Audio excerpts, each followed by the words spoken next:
नमस्कार दोस्तों, welcome back to our YouTube channel solution. तो कैसे हैं आप सब लोग? उम्मीद करता हूं आप सब लोग अच्छे होंगे। तो आज का सेशन बिल्कुल न्यू है और इसमें हम न्यू चैप्टर से शुरुआत करेंगे, मैकेनिक्स। ठीक है, तो मैकेनिक्स के अंदर जो जो चैप्टर हैं या टॉपिक हैं उनको हम कवर करने वाले हैं और कौन कौन से टॉपिक हम आज इस सेशन में पढ़ेंगे।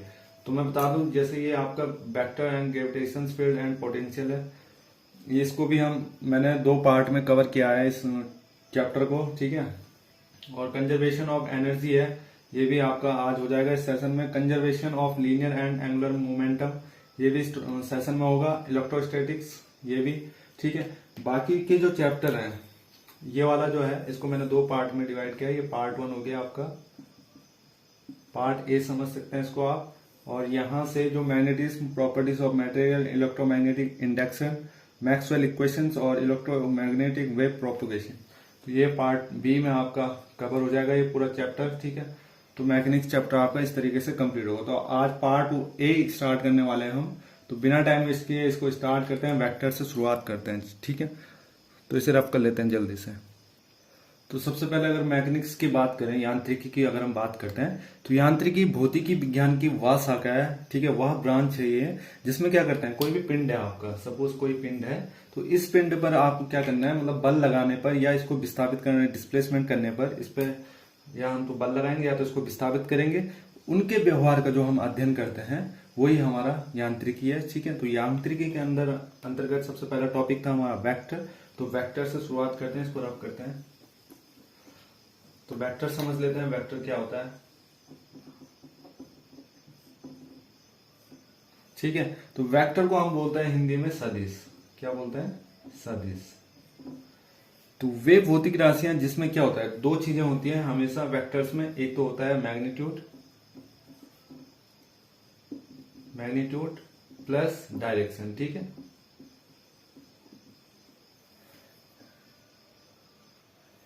सदिश में मैग्नीट्यूड और डायरेक्शन तो होती है, और साथ ही साथ अगर वो क्या करते हैं, सदिश के नियम, जो वेक्टर्स के नियम है उनका अगर उनको फॉलो करती है तो वो क्या कहलाती है, आपकी सदिश राशि कहलाती है। ठीक है, एग्जाम्पल के तौर पे अगर हम समझ सकते हैं मैग्नीट्यूड, चलो इसको बाद में डिस्कस करेंगे। एग्जाम्पल के तौर पे अगर वेक्टर राशि देखी जाए, या वेक्टर जो है वो आपका डिस्प्लेसमेंट हो गया,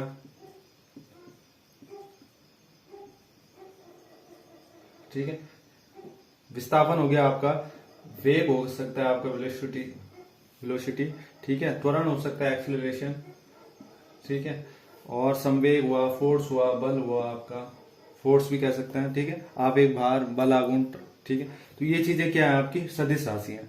पर कभी जैसे अगर हम बात करें, कभी कभी क्या होता है किसी भौतिक राशि में मैग्नीट्यूड प्लस डायरेक्शन होती तो है, मैग्नीट्यूड प्लस डायरेक्शन भी होती है, दोनों चीज अगर सपोज होती है, दोनों चीज को फॉलो कर रहा है, दोनों में, तो यह हमेशा यह सदिश नहीं होती है। जरूरी नहीं है कि अगर ये चीज और ये चीज दोनों हैं उसमें किसी भौतिक राशि में, तो वो क्या आपकी सदिश राशि, जरूरी नहीं है, सदिश नहीं भी हो सकती है। क्यों? सदिश होने के लिए इसका क्या है, जो इसके बीजगणितीय नियम जो है किसके, सदिश राशि के, उनका मतलब उनको फॉलो करना जरूरी है। मतलब अगर वो फॉलो नहीं करेगा तो आपका ये मैग्नीट्यूड प्लस डायरेक्शन ही काफी नहीं होता है। उसके साथ ही अगर वो उसके बीजगणितीय नियमों का पालन करता है तो वो आपका क्या राशि है, सदिश राशि। अब करंट की बात करते हैं हम, सपोज किसकी बात करते हैं, करंट। करंट क्या है, धारा। ठीक है, तो धारा की अगर हम बात करते हैं तो धारा क्या है, एक सर्टेन डायरेक्शन में फ्लो होता है। आपको पता है किसी भी डायरेक्शन में क्या होता है, सर्टेन डायरेक्शन में क्या हो रहा है, फ्लो हो रहा है आपका ये क्या बोलते हैं इसको, धारा। ठीक है, करंट फ्लो हो रहा है। तो इसमें क्या है, आपका डायरेक्शन भी है, डायरेक्शन भी है और प्लस मैग्नीट्यूड भी है, साथ में दो चीजें है ना, मैग्नीट्यूड, डायरेक्शन भी है और मैग्नीट्यूड। फिर भी यह कैसी राशि है, एक स्केलर राशि है, सदिश नहीं है, वेक्टर राशि नहीं है। ये जो राशि है करंट आपकी कैसी है, स्केलर, स्केलर राशि है। ठीक है, तो क्योंकि यह सदिश के बीजगणितीय नियमों का पालन नहीं करता है तो इसको हम क्या कहते हैं, मतलब अगर वेक्टर जो लॉ है इसका additional law, vector additional law जो है वो इसको फॉलो नहीं करता है। कौन? ये करंट वेक्टर एडिशनल लॉ को फॉलो नहीं करता है, इस वजह से इसको क्या कहते हैं, हम एक स्केलर राशि कहते हैं। एक एग्जाम्पल से समझते हैं और भी अच्छे से। ठीक है, इसको रफ करता हूं मैं जरा, यहाँ पे इसको रफ करके एक एग्जाम्पल ले लेते हैं। जैसे सपोज आप देख सकते हैं ये यहाँ से करंट फ्लो हो रहा है और यहाँ पे भी करंट फ्लो हो रहा है। ये दोनों करंट आ रहे हैं और एक जगह पे आ रहे हैं एक पॉइंट पे, और यहाँ से फिर टोटल करंट जो है वो निकल रहा है यहाँ से। सपोज यहाँ से 10 एम्पियर का कोई करंट फ्लो हो रहा है और यहाँ से 20 एम्पियर का कोई करंट फ्लो हो रहा है, एंगस्ट्रॉम नहीं है एम्पियर है, ठीक है। तो 20 एम्पियर का यहाँ से, और यहाँ पे टोटल जो करंट फ्लो हो रहा है वो कितना हो रहा है 30 एम्पियर का, ठीक है। तो ये करंट फ्लो हो रहा है। तो अब जो इसका एंगल है, जैसे अगर हम triangle law of vector additional law की बात करते हैं दो चीजों के लिए, जैसे ए और बी के लिए बात करें, तो अगर जो ये एंगल है इसका, अगर ये एंगल है, तो अगर इसको हम चेंज भी करें, सपोज ये एंगल इस तरीके से कर दिया हमने, इतना बड़ा कर दिया, और ये यहाँ पे 30 एम्पियर दे रहा है, तो मतलब अगर हम इसका एंगल भी चेंज करेंगे ना, तब भी इसमें टोटल करंट में कोई चेंजेस नहीं पड़ने वाला है। अगर ये 10 एम्पियर ये भी रहता है और 20 एम्पियर ये भी रहता है, अगर हम इसका एंगल भी चेंज करें तब भी इसमें कोई टोटल करंट में कोई भी चेंजेस नहीं आने वाला। वो 30 एम्पियर का ही 30 एम्पियर रहेगा। वो कब होगा, अगर ये वेक्टर क्वांटिटी में होता, कौन, अगर जो करंट है वो वेक्टर क्वांटिटी में होता, तो वो क्या हो सकता था, वेक्टर क्वांटिटी होती तो करंट क्या हो सकता था, चेंज हो सकता था, ठीक है। तो ये जब वेक्टर क्वांटिटी में नहीं है, स्केलर क्वांटिटी में, तो वो उसको चाहे हम कितना भी एंगल ले लें इसका, तब भी इसका जो दोनों का करंट जो है वो सेम, जो टोटल करंट है वो उतने के उतने ही रहेगा। ये triangle law of vector additional of two vectors है, R equal to a vector plus b vector, ठीक है। इस तरीके से आप इसको समझ सकते हैं। अब बात कर रहे हैं वेक्टर की, तो इसमें देख लेते हैं आगे टाइप्स ऑफ वेक्टर, सदिश के प्रकार देख लेते हैं कितने टाइप्स के होते हैं। वैसे आपने ये चीजों से वाकिफ होंगे, फिर भी हम थोड़ा एक बार क्या कर लेते हैं, तैयारी कर लेते हैं, फिर से देख लेते हैं कि क्या चीज है क्या नहीं है, ठीक है। रब कर लेते हैं इसे। अब टाइप्स ऑफ वेक्टर की बात कर रहे हैं, टाइप्स ऑफ वेक्टर, ठीक है। सदिश के प्रकार की बात कर रहे हैं, तो सदिश के प्रकार के आपके कुछ टाइप्स हैं, जैसे इक्वल वेक्टर हो गया आपका, इक्वल वेक्टर। अब इक्वल वेक्टर कब होता है जी, अब देखो, इक्वल वेक्टर वो होता है जब ए और बी है आगे आपके पास, जैसे एग्जांपल से समझेंगे डायरेक्ट, ठीक है। ए और बी है आपके पास, कोई दो समान सदिश हैं, उसमें क्या है कि मैग्नीट्यूड प्लस डायरेक्शन दोनों समान है। और वो कब समान होंगे, अब देखो, जब ये है आपके पास, कोई एग्जांपल के तौर पर समझते हैं, ये आई है, ये 2j है, और ये प्लस k है, और ये है 2i plus j plus k। अब आपको इसका भी मैग्नीट्यूड निकालो, इसका भी निकालो, डायरेक्शन तो है। अब मैग्नीट्यूड निकालना है, तो मैग्नीट्यूड के लिए फॉर्मूला क्या होता है, जैसे a का मैग्नीट्यूड निकालना है तो उसके लिए क्या हो जाएगा 1, इसका कॉफिशिएंट होता है ना, 1 का स्क्वायर करेंगे तो 1 आएगा, प्लस 2 का स्क्वायर करेंगे तो 4 आ जाएगा, प्लस 1 का स्क्वायर करेंगे इसके कॉफिशिएंट का तो 1 आ जाएगा, तो 4 1 5 और 6, ठीक है। तो ये कितना आ गया √6। इसी तरीके से अगर b का भी मैग्नीट्यूड निकालते हैं, तो ये भी क्या आ जाएगा, 2 2 4 प्लस 1 और प्लस 1, तो ये भी कितना आ गया √6। तो ये कहीं ना कहीं इसके मैग्नीट्यूड प्लस डायरेक्शन दोनों क्या है, इक्वल है। तो ये कैसी मतलब राशियां हैं, इक्वल वेक्टर्स हैं आपके, इक्वल सदिश हैं, ठीक। दूसरा है इसमें पैरेलल वेक्टर। पैरेलल वेक्टर की बात कर रहे हैं, तो इसको पहले रब करते हैं जल्दी से। दूसरा है आपका पैरेलल वेक्टर। अब पैरेलल वेक्टर की बात करें तो वो तभी सदिश मतलब समांतर कहलाएंगे, समांतर ही है ना, जो समांतर सदिश का है वो ए और बी तभी समांतर कहलाते हैं जब दोनों की डायरेक्शन क्या हो, एक तो डायरेक्शन सेम हो, ठीक है, ए और बी की दोनों की डायरेक्शन क्या होनी चाहिए, इक्वल होनी चाहिए, ठीक है, इक्वल डायरेक्शन हो, ठीक है। और एक सदिश दूसरे सदिश का अदिश, दूसरे सदिश का अदिश, पॉइंट नोट कर ले सकते हैं आप, एक सदिश दूसरे सदिश का अदिश। ये चीज समझ आ गई आपको, ठीक है। या तो धनात्मक हो या तो अशून्य गुणांक हो, या तो कैसा हो, धनात्मक हो और या अशून्य गुणांक हो, ठीक है। तो ये तब आपका क्या होगा, पैरेलल वेक्टर कहलाएगा, ठीक है। थर्ड जो है इसमें आपका कोलिनियर वेक्टर है, असरेखीय समझ सकते हैं आप, सरेखीय सदिश किसे कहते हैं, कोलिनियर वेक्टर। तो कोलिनियर वेक्टर को भी समझते हैं, इसको रफ करते हैं पहले। सरेखीय सदिश की बात कर रहे हैं, तो सरेखीय सदिश मतलब जैसे कोई एक ये सदिश मतलब कोई दिशा है, सपोज ये एक सरल रेखा है सपोज, ठीक है। तो सरल रेखा के में एक ही उसमें काम कर रहे हैं और दोनों की डायरेक्शन क्या हो, एक दूसरे के विपरीत हो या एक ही दिशा में हो, तो आपका कोलिनियर वेक्टर कहलाता है। एक ही सरल रेखा पे अगर दोनों की मतलब डायरेक्शन बता रहे हैं, तो उसी को हम क्या कहते हैं, संरेखीय सदिश कहते हैं। बात करते हैं शून्य सदिश की, जीरो वेक्टर की बात करें अगर हम, शून्य सदिश, जीरो वेक्टर, दिख रहा है आपको ये अच्छे से? ठीक है।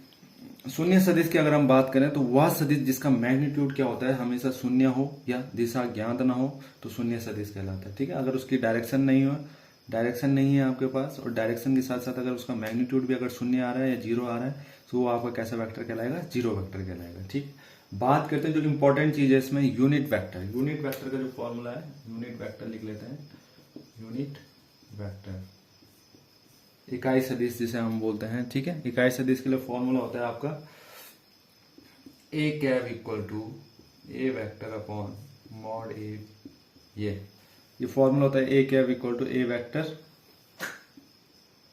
Upon mod a vector. ठीक है, तो ये अगर हमको ये निकालना है तो क्रॉस मल्टीप्लाई करके हम इस तरीके से फॉर्मूला ले सकते हैं, a vector equal to a cap और मॉड ए, इस तरीके से। तो ये फॉर्मूला निकल के आता है। ठीक है, तो ये फॉर्मूला है यूनिट वेक्टर का, ए कैप इक्वल टू उसका सदिश और अपॉन उसका मैग्नीट्यूड। ठीक है, तो इसमें जो इंपॉर्टेंट चीज है, अभी जो हमने पूरा पढ़ा, ये वेक्टर में जो इंपॉर्टेंट पॉइंट है कि क्या क्या है, तो उसको हम थोड़ा डिस्कस करते हैं। उनके पॉइंट्स को नोट मार के आप लिख सकते हैं। ठीक है, तो इसको रफ कर लेते हैं पहले।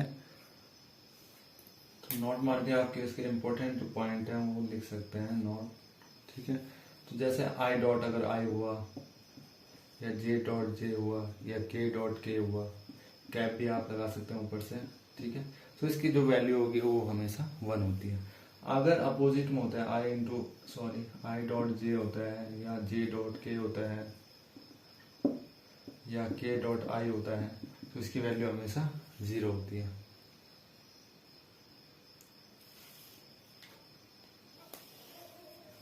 एक मिनट है, आई डॉट जे, अगर आई डॉट जे होता है आपका, तब वो क्या होता है, 0 होता है। और जब जे डॉट, एक मिनट है, तो मिस्टेक हो रही है,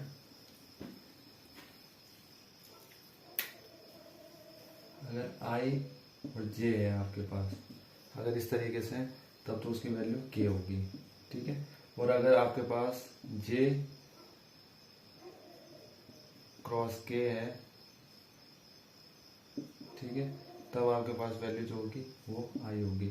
और अगर आपके पास के क्रॉस आई है, तो आपके पास जे होगी। दोनों के समझना जरूरी है, स्केलर का भी और वेक्टर का भी। ठीक है, ये तो होगा ये चीजें।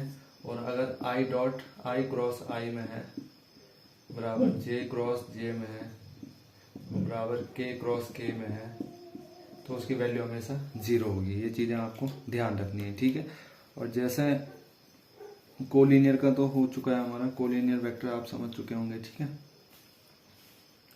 तो अब नेक्स्ट जो टॉपिक था इसमें मैंने बताया था वेक्टर था सबसे पहले। तो वेक्टर के बाद आपके पास ग्रेविटेशन। ठीक है, ग्रेविटेशन में 2 चीजें, एक फील्ड एंड एक पोटेंशियल्स। ठीक है, तो बिना टाइम वेस्ट के इसको समझते हैं, रब कर लेते हैं फिर जल्दी से। अब आती है बात ग्रेविटेशन की। ठीक है, ग्रेविटेशन की अगर हम बात करें, गुरुत्व की अगर हम बात करते हैं, गुरुत्वाकर्षण की अगर हम बात करते हैं, तो क्या होता है कि पदार्थों द्वारा एक दूसरे को आकर्षित करने या होने की जो प्रवृत्ति है, वही आपका गुरुत्वाकर्षण के बारे में आइंस्टीन ने बताया था, और उन्होंने गणितीय सूत्र भी दिया था। जो फॉर्मूला होता है, जो एफ इक्वल टू क्या होता है, F proportional to m1 m2 upon r square. और जब यहाँ से प्रोपोर्शनल हट जाता है, कांस्टेंट हट जाता है, तो यहाँ पर capital G m1 m2 upon r square. तो जहाँ पर जी क्या है, वो आपका ग्रेविटेशनल कांस्टेंट है।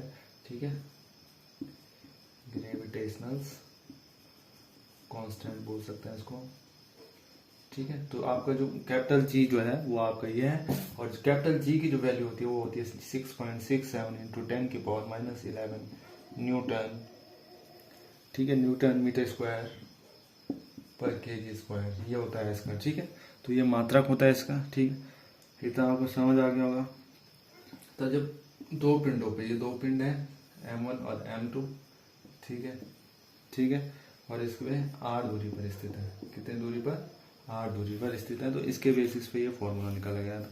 तो अल्बर्ट आइंस्टीन जो है उन्होंने क्या करा, न्यूटन के सिद्धांत को, मतलब बाद में अल्बर्ट आइंस्टीन ने क्या करा, सापेक्षता सिद्धांत आपने पढ़ा होगा और मैंने पढ़ाया भी है। अगर आप फर्स्ट टाइम इस वीडियो को देख रहे हैं तो आप प्लेलिस्ट में जा सकते हैं, वहां पर आपको थ्योरी ऑफ रिलेटिविटी का एक वीडियो मिल जाएगा, तो उसमें आप देख सकते हैं। ठीक है, तो आइंस्टीन ने क्या करा, सापेक्षता सिद्धांत जो रिलेटिव थ्योरी ऑफ रिलेटिविटी दिया था, तो उसके कारण जैसे गुरुत्वाकर्षण के कारण क्या होता है, जैसे ग्रह और सूर्य के चारों ओर चक्कर लगा पाते हैं, वो किस कारण हो पाता है, तो उन्होंने यह मतलब उन्हें यार रोक के रखती है, तो वो किसके कारण होता है, जब थ्योरी ऑफ रिलेटिविटी में बदला गया है वो सिद्धांत। ठीक है, तो आप अगर आपको और भी अच्छे से पढ़ना है, इसके नोट्स भी चाहिए, तो आप solarSolution.net पे, ये हमारी एक साइट है, इस पे आप विजिट कर सकते हैं। यहाँ पर आप थ्योरी ऑफ रिलेटिविटी के बारे में अगर आपको नोट्स चाहिए या नॉलेज चाहिए वहाँ पे, तो आप इस साइट पे जा सकते हैं, इसको क्रोम पे सर्च कर सकते हैं, वहाँ पर आपको स्लाइड मिल जाएगी सबसे ऊपर टॉप में, तो वहां पर आप क्लिक करके इसके बारे में पढ़ सकते हैं, थ्योरी ऑफ रिलेटिविटी के बारे में। ठीक है, तो आपको वहां पे अच्छे से भी समझ आ जाएगा। ठीक है, बाकी हम इसको कंटिन्यू करते हैं आगे। अब पढ़ते हैं हम ग्रेविटी के बारे में। ग्रेविटी क्या होती है, ग्रेविटी गुरुत्व के बारे में पढ़ते हैं। ठीक है, ग्रेविटेशनल हमने पढ़ लिया है कि ग्रेविटेशनल होता है क्या, गुरुत्वाकर्षण बल। ठीक है, अब अगर हम ग्रेविटी की बात करें, ठीक है, ग्रेविटी गुरुत्व की अगर हम बात करें, तो न्यूटन के गुरुत्वाकर्षण के अनुसार उन्होंने क्या कहा कि दो पिंडों के बीच एक आकर्षण बल कार्य करता है। ठीक है, तो यदि इनमें से एक पिंड पृथ्वी हो और दूसरा आकर्षण बल हो, तो इस आकर्षण बल को गुरुत्व कहते हैं। ठीक है, अगर एक, जैसे एक ये है दो पिंड है, और उन्होंने कहा कि अगर एक पिंड क्या हो, पृथ्वी हो, तो इसी को हम क्या कहते हैं, आकर्षण बल को गुरुत्व कहते हैं। तो जिसका मान क्या होता है, जी, स्मॉल जी का अगर हम बात करें तो 9.8 इंटू मीटर पर सेकेंड स्क्वायर, ये होता है इसका फॉर्मूला, मान ये वैल्यू। ठीक है, 9.8 मीटर पर सेकेंड स्क्वायर। ठीक है, और अगर हम पृथ्वी के प्लायन वेग का मान ज्ञान करें कि पृथ्वी के प्लायन वेग का मान वो होता है 11.2 किलोमीटर पर सेकेंड। अगर कोई भी मिसाइल, जैसे हमने किसी भी वस्तु को अगर पृथ्वी से बाहर भेजना है, तो उसके लिए क्या करना पड़ता है, इतनी स्पीड जो ये है आपकी 11.2 किलोमीटर पर सेकंड की स्पीड से भी ज्यादा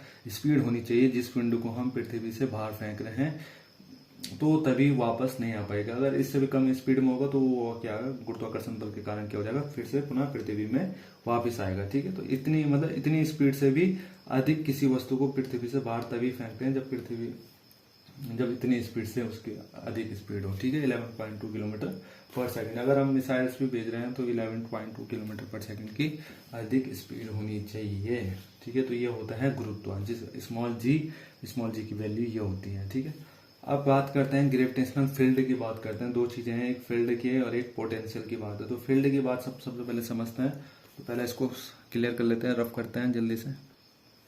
तो अगर हम ग्रेविटेशनल फील्ड की अगर हम बात करें, थ्योरेटिकल फॉर्म में अगर हम बात करते हैं इसकी,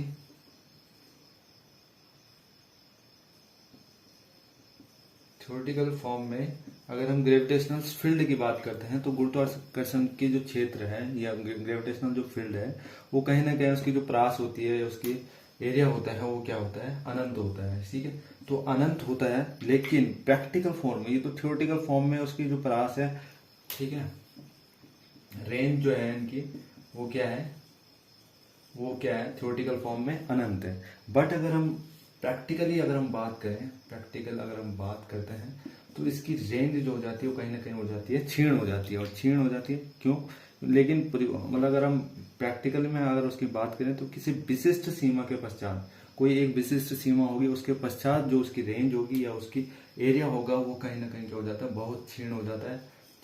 मतलब एक वो हो जाता है ना कि मतलब काम ही नहीं करना बंद कर देता है एक टाइम में। तो गुरुत्वाकर्षण बल का जो अनुभव कर पाए, वहां पे गुरुत्वाकर्षण बल का अनुभव नहीं कर पाता है, वो क्षीण हो जाता है।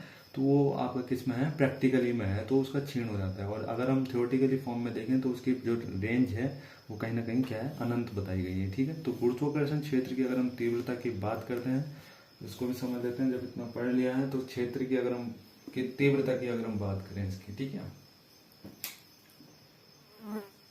ग्रेविटेशनल फील्ड इंटेंसिटी, ठीक है। तीव्रता की अगर हम बात करें गुरुत्वाकर्षण बल की, तो किसी गुरुत्वाकर्षण क्षेत्र में किसी बिंदु पर गुरुत्वाकर्षण क्षेत्र की तीव्रता को एकांक बिंदु द्रव्यमान पर आरोपित गुरुत्वाकर्षण बल द्वारा परिभाषित किया जा सकता है, जैसे I=F/m। ये इसके द्वारा इसको डिनोट किया जा सकता है या परिभाषित किया जा सकता है गुरुत्वाकर्षण फील्ड की इंटेंसिटी को, I=F/m। अब बात करते हैं इसमें ग्रेविटेशनल पोटेंशियल की। अगर हम बात करें, फील्ड की हमने बात कर ली है, अब इसमें रह गया आपका पोटेंशियल, तो इसको रब करते हैं।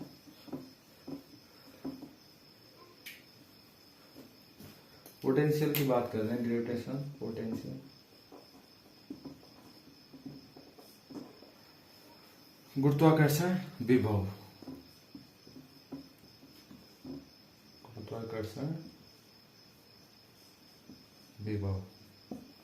तो गुरुत्वाकर्षण विभव की अगर हम बात कर रहे हैं,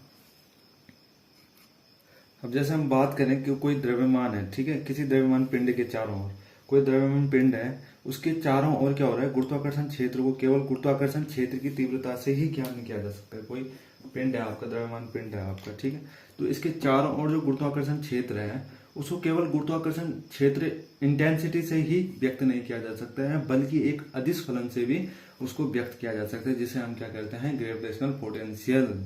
इसके द्वारा भी इसको व्यक्त किया जा सकता है, जिसे हम v से डिनोट करते हैं। तो किसी एकांक द्रव्यमान को उसकी गतिज ऊर्जा में परिवर्तन किए बिना अनंत से किसी बिंदु तक लाने में किया गया कार्य उस बिंदु पर गुरुत्वाकर्षण विभव कहलाता है। ये आपने पढ़ा होगा, 9th क्लास में भी पढ़ा होगा आपने, ठीक है, 10th क्लास में भी पढ़ा होगा, ठीक है। तो ये चीजें हैं ग्रेविटेशनल पोटेंशियल, गुरुत्वाकर्षण विभव, ठीक है। जरूरी नहीं है जो कोई द्रव्यमान पिंड है तो इसके चारों ओर का जो क्षेत्र है, इसका गुरुत्वाकर्षण जो क्षेत्र है, वो सिर्फ हम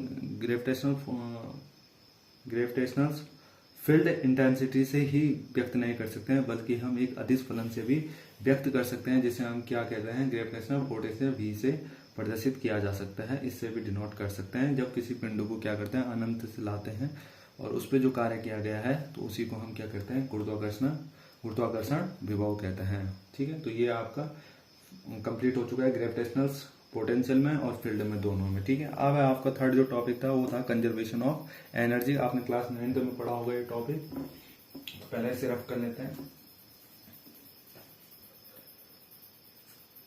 अब कंजर्वेशन ऑफ एनर्जी, ऊर्जा संरक्षण का सिद्धांत आपने 9th क्लास में इतना टीचरों ने पढ़ाया होगा, रटाया होगा, और हमने पढ़ा भी है, ज्यादा टफ भी नहीं है, ठीक है। तो 9th क्लास में हमने इसको अच्छे से समझा भी है, बार बार लगे रहते थे। अगर कोई पूछता था कि ऊर्जा संरक्षण का नियम बताओ जी, तो हम बोलते थे इस नियम के अनुसार जब एक ऊर्जा कैसी राशि है, एक तो संरक्षित राशि है, ठीक है, ऊर्जा को ना तो उत्पन्न किया जा सकता है और ना ही उसे नष्ट किया जा सकता है। ये डेफिनेशन हमने बहुत अच्छे से याद की होगी, तो आप लोगों ने भी अच्छे से याद करी। तो 1841 में जूलियस रॉबर्ट मेयर, साइंटिस्ट है जूलियस रॉबर्ट मेयर, ठीक है। इन्होंने क्या करा, इस नियम के अनुसार एक ऊर्जा क्या है, एक उन्होंने बताया कि जो ऊर्जा है, एनर्जी है जो है, वह एक क्या है, संरक्षित राशि है। कैसी राशि है, संरक्षित है, मतलब कंजर्वेटिव है, ठीक है, संरक्षित राशि है, ठीक है। उन्होंने क्या बताया, ना तो ऊर्जा को उत्पन्न किया जा सकता है और ना ही उसको नष्ट किया जा सकता है, केवल इसे एक रूप से दूसरे रूप में परिवर्तित किया जा सकता है। आपने पढ़ा होगा, एक रूप से दूसरे रूप में परिवर्तित किया जा सकता है, ठीक है, ये आपने पढ़ा होगा पहले भी, ठीक है। तो संरक्षण का अभिप्राय क्या है, सब संरक्षण की अगर हम बात कर रहे हैं, संरक्षण, कंजर्वेशन ऑफ एनर्जी, संरक्षण की अगर हम बात करें, तो इसका अभिप्राय होता है कि एक ऐसी राशि जिसका मान परिवर्तित नहीं किया जा सकता, जिसकी वैल्यू को हम चेंज नहीं कर सकते, तो किसी भी निकाय की कुल ऊर्जा का मान हमेशा क्या रहता है, नियत रहता है, ठीक है। तो जब नियत रहता है तो उसके लिए क्या है कि ऊर्जा को अब एक रूप से दूसरे रूप में परिवर्तित कैसे कर सकते हैं, तो उसके भी कुछ एग्जाम्पल हैं। जैसे अगर कोई घर में बिजली आ रही है, ठीक है, तो उसको मोटर की सहायता से हम क्या कर सकते हैं, यांत्रिक ऊर्जा में परिवर्तित कर सकते हैं। तो कुछ ऐसी भौतिक राशियां हैं, या ठीक है, जिसको हम क्या कर सकते हैं, चेंजेस कर सकते हैं एक रूप से दूसरे रूप में। तो वो क्या क्या चीजें हैं, तो उसको भी हम लिख लेते हैं जल्दी से। जैसे विद्युत ऊर्जा को, जैसे विद्युत ऊर्जा को मोटर की सहायता से, मोटर की सहायता से, ठीक है, यांत्रिक ऊर्जा में परिवर्तित किया जा सकता है।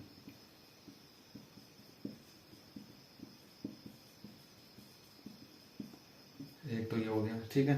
दूसरा जैसे हम बोल सकते हैं रासायनिक ऊर्जा को सेल की सहायता से। अब रासायनिक कोई ऊर्जा है, तो सेल आपने देखा होगा, घड़ी के सेल देखा होगा, तो उसको हम क्या करते हैं, उसकी सहायता से, तो घड़ी के सेल को हम बोल सकते हैं रासायनिक ऊर्जा को किसमें चेंज कर सकते हैं, विद्युत ऊर्जा में, ठीक है। रासायनिक ऊर्जा को विद्युत ऊर्जा में चेंज कर। अब हीटर है, अगर कैसे कोई वैद्युत ऊर्जा है, तो वैद्युत ऊर्जा को हम किस में बदल सकते हैं, हीटर को। जैसे वैद्युत ऊर्जा है तो उसको हम किस में बदल रहे हैं, उष्मा ऊर्जा में। वैद्युत ऊर्जा को, बिजली आ रही है, उसको हम किस में बदल रहे हैं, उष्मा ऊर्जा में बदल रहे हैं। तो ये भी क्या है, एक रूप से दूसरे रूप में हम क्या कर रहे हैं, उसको चेंजेस कर रहे हैं। जनरेटर की सहायता से अगर हम यांत्रिक ऊर्जा को विद्युत ऊर्जा में बदल सकते हैं, ठीक है। कोई स्टोरेज जनरेटर है, आपको पता है किस लिए यूज होता है, तो आपको ये पता है। तो यांत्रिक ऊर्जा को हम क्या कर रहे हैं, विद्युत ऊर्जा में। वो हमारे घर में क्या ला रहा है, प्रकाश ला रहा है। जब लाइट नहीं होती है तो हम जनरेटर का यूज अक्सर करते हैं। तो इसी तरीके से एक रूप से दूसरे रूप में इसको चेंजेस किया जा सकता है। तो ऊर्जा संरक्षण का जो जनक माना जाता है, ऊर्जा संरक्षण का जो जनक है, वो मैंने आपको बता दिया, जूलियस रॉबर्ट मेयर है, उनको कहा जाता है। तो उन्होंने ऊर्जा संरक्षण का एक जो सूत्र दिया है, वो दिया है K1 plus U1 equal to K2 plus U2। तो ये फॉर्मूला दिया है, ठीक है, जिसमें कि आपका U1 और U2 जो है वो आपका कैसी एनर्जी है, पोटेंशियल एनर्जी है। और जो K और K1 और K2 जो है वो आपकी कैसी है, K जो है आपका काइनेटिक एनर्जी है। आपको दिख रहा है अच्छे से। और PU जो है वो आपका पोटेंशियल एनर्जी है। तो होपफुली आपको ये कंजर्वेशन ऑफ एनर्जी अच्छे से समझ आया होगा, ठीक है। जल्दी से नोट डाउन करें, फिर रफ करके इसको आगे का टॉपिक देखते हैं, ठीक है। अब law of conservation of linear momentum, दो टॉपिक है, एक लीनियर मोमेंटम है, एक आपका एंगुलर मोमेंटम है। तो सबसे पहले लीनियर मोमेंटम देखें, तो उसका जो फॉर्मूला होता है वो होता है P vector equal to mv, ठीक है, ये होता है फॉर्मूला, ठीक है।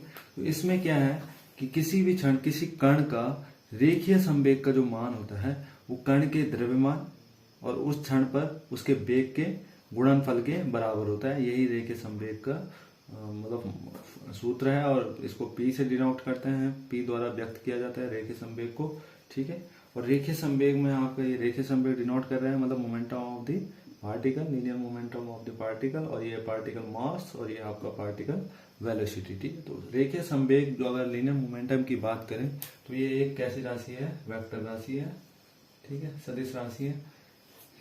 और किसी निकाय का रेखीय संवेग का मान उस निकाय के सभी कणों के रेखीय संवेग के सदिश के योग के बराबर। कोई निकाय अगर आपके पास, ठीक है, तो उसमें भी अगर जितने भी सभी कण हैं तो उन सभी कणों का जो रेखीय संवेग का जो मान होगा वो सदिश योग के बराबर होता है। तो रेखीय संवेग संरक्षण का एक नियम भी है, वो क्या नियम है तो उसको भी देख लेते हैं। लीनियर मोमेंटम में जो फॉर्मूला निकल के आया था, तो ये निकल के आया था।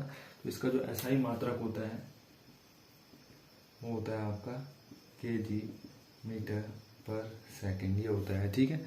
तो इसका जो फॉर्मूला होता है, अगर सभी निकाय के लिए बात करें कि मतलब किसी निकाय का रेखीय संवेग का मान उस निकाय के सभी कणों के रेखीय संवेगों के सदिश के योग के बराबर होता है। जैसे P इक्वल टू समझ सकते हैं P1 plus P2 plus P3, इस तरीके। तो ये क्या है, सारे आपके कांस्टेंट है, ठीक है, नियत है। तो F इक्वल टू जो होता है आपका वो dP अपॉन dt समय के साथ, और ये 0, तो dP इक्वल टू 0, ठीक है। तो P इक्वल टू जो होगा आपका कांस्टेंट होता है, ठीक है।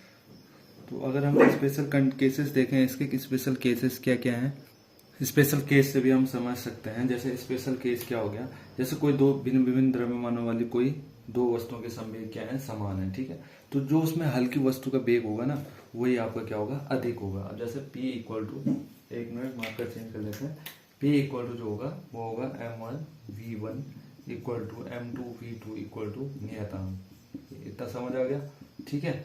जब क्या, ये केस फर्स्ट है आपका, ये स्पेशल केस जो है ये केस फर्स्ट है, इसमें कहा है कि यदि दो विभिन्न द्रव्यमानों वाली वस्तुओं के संवेग क्या है, अगर समान है तब हल्की वाली वस्तु का वेग क्या होगा, अधिक होगा। तो कैसे, m, ये तो हो गया आपका m1 v1 equal to m2 v2, तो यहां से v1 रखेंगे तो v1 upon v2 equal to m2 upon m1, m2 upon m1। तो v1 वाली जो वस्तु है उसका जो मतलब m2 द्रव्यमान वाली जो वस्तु है, वेग है या पिंड है, ठीक है, तो वो v1 है, ठीक है। तो मतलब हल्की वस्तु का वेग जो है, हल्की वस्तु का वेग जो है वो अधिक होगा, ठीक है।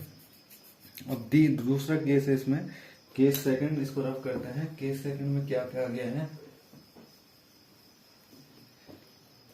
केस स्पेशल केस सेकंड है इसमें कहा गया कि दी गई वस्तु के लिए P समानुपाती V होता है, ठीक है। दी गई वस्तु के लिए हमेशा P समानुपाती क्या होता है, V होता है। और समान थर्ड जो केस है इसका, case third, special case third, समान वेग से गतिशील विभिन्न वस्तुओं के लिए P प्रोपोर्शनल टू M होता है।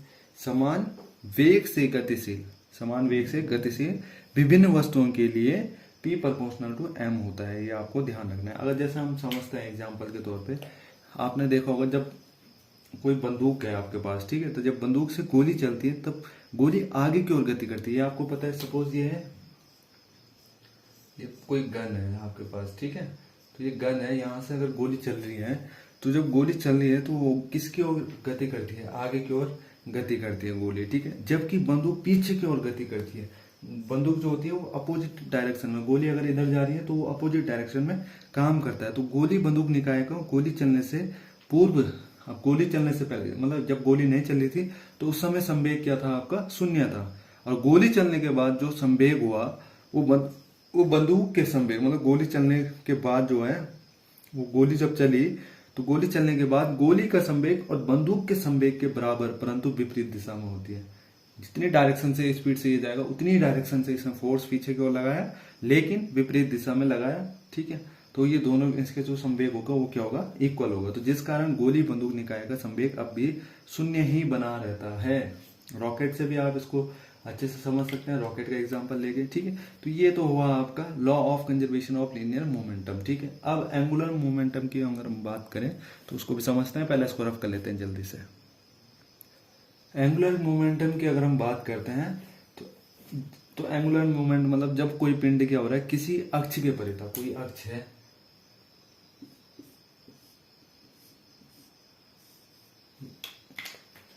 अब इस अक्ष के परिता क्या कर रहा है, कोई घूम रहा है, ठीक है। एंगुलर मोमेंटम जो है किसी अक्ष के परिता अगर घूम रहा है या घूर्णन कर रहा है तो उस पिंड के कणों के रेखीय संवेगों के आघूर्णों का योग क्या होता है, उस पिंड का जो उस अक्ष के परिता कोणीय संवेग कहलाता है, ठीक है। तो जैसे अगर हम कोणीय संवेग की बात करें तो उसको R से डिनोट करते हैं, और उसके लिए जो फॉर्मूला होता है वो होता है P इंटू R। अब आपका जो P है यहाँ पे वो है आपका क्या, लीनियर मोमेंटम, ठीक है, लीनियर मोमेंटम। और ये आपका स्थिति सदिश है, क्या है, स्थिति सदिश। एक मिनट,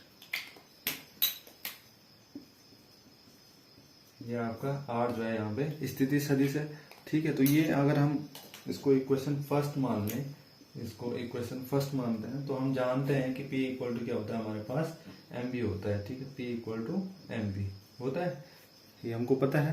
तो ये अगर हम यहाँ पे P की जगह mb रख दें तो क्या हो जाएगा formula, L equal to mb r, इस तरीके से निकल के आएगा। तो यही फॉर्मूला है कोणीय संवेग का, L equal to mb r, ठीक है। तो कोणीय संवेग भी क्या है, एक कंजर्वेशन ऑफ एंगुलर मोमेंटम भी एक क्या है, वेक्टर राशि है। कैसी राशि है, वेक्टर राशि है, ठीक है। और वेक्टर राशि है तो इसका जो मात्रक होता है,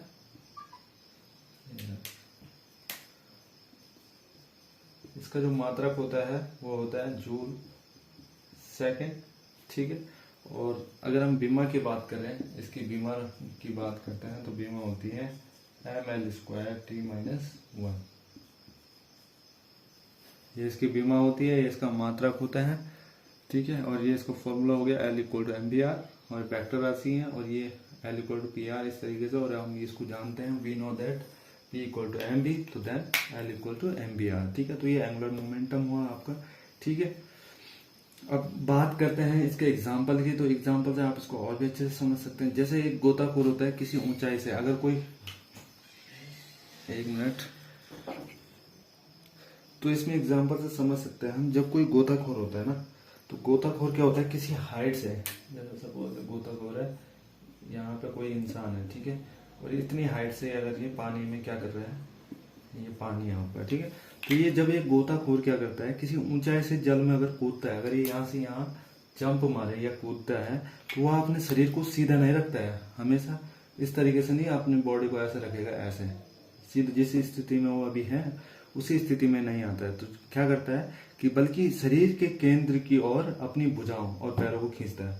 शरीर का जो केंद्र होगा, उसका जो शरीर का सेंटर जो होगा उस समय, तो उसकी तरफ अपने क्या कर लेगा, मतलब एक ही पॉइंट पे आ जाएगा, इस तरीके से कुछ, मतलब इसको अपने केंद्र की ओर लाने का प्रयास करता है इस तरीके से। और फिर क्या करता है, मतलब पैरों को भी खींचता है ताकि उसके शरीर का जो जड़त्व गुण हो वो एकदम से क्या हो जाए, घट जाए। और जब आय घट जाता है तो कोणीय वेग भी क्या हो जाता है, बढ़ जाता है। और कोणीय वेग बढ़ेगा तो इसलिए कूदते समय हम वायु में अपने शरीर को घुमा सकते हैं इस डायरेक्शन में। और जब ये इस डायरेक्शन ले लिया इसने, तो इसको अब किस डायरेक्शन में भी घुमा सकते हैं हम। जब इस तरीके की डायरेक्शन ले ली ना हमने, जब हमने पैरों को और अपने ऊपर की भुजाओं को, अपनी भुजाओं को और पैरों को दोनों को इस तरीके से खींचता है, तो वो इस डायरेक्शन में आने के बाद वो उसको अपने शरीर को किसी भी डायरेक्शन में हवा में चेंज कर सकता है। तो यही आपका क्या है, एंगुलर मोमेंटम है, ठीक है। तो होपफुली आपको ये समझ आया होगा। लास्ट टॉपिक जो इस सेशन का है वो है इलेक्ट्रोस्टैटिक्स, स्थिर वैद्युतिकी, ठीक है। तो इसको रफ करते हैं तब समझते हैं स्थिर वैद्युतिकी क्या है। ये लास्ट टॉपिक है इस सेशन का आपका, इलेक्ट्रोस्टैटिक्स, स्थिर वैद्युतिकी, ठीक है। तो इस स्थिर वैद्युतिकी की अगर हम बात करें तो इसको दो शब्दों में हम अलग कर सकते हैं। जैसे एक इलेक्ट्रो हुआ आपका, दूसरा स्टैटिक्स। तो इलेक्ट्रो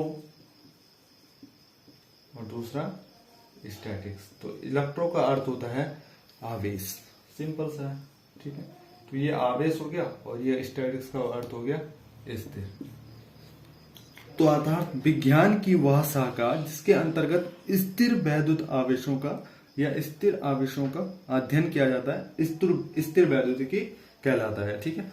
तो आप क्लास 12 की बुक आप ले सकते हैं, क्लास 12 की।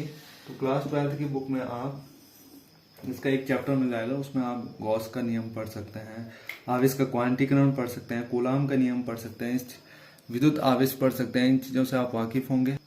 विद्युत क्षेत्र आप पढ़ सकते हैं, इलेक्ट्रिकल फील्ड क्या होता है, इलेक्ट्रिक पोटेंशियल क्या होता है, इस तरीके से कुछ टॉपिक हैं उसमें, तो आप उसको पढ़ सकते हैं इलेक्ट्रोस्टैटिक्स में। अगर कोई भी दिक्कत होती है तो आप कमेंट करके जरूर बताएं। और कमेंट में अगर आप ये चाहते हैं कि जो इलेक्ट्रोस्टैटिक्स टॉपिक है इसको भी पढ़ाया जाए, क्योंकि आपके पास तो ये चीजें होगी, अगर आपके पास ये चीजें उपलब्ध नहीं है तो इस टॉपिक को मैं बाद में पढ़ा सकता हूँ आपको, ठीक है। क्योंकि ये चीजें आप खुद से पढ़ सकते हैं। इसमें गॉस का नियम हो गया, पोटेंशियल फील्ड हो गया, ठीक है, पोटेंशियल हो गया, फील्ड हो गया इलेक्ट्रिकल का, ठीक है। तो ये चीजें कूलाम का लॉ हो गया, तो ये चीजें आप पढ़ सकते हैं इसको आसानी से, ठीक है।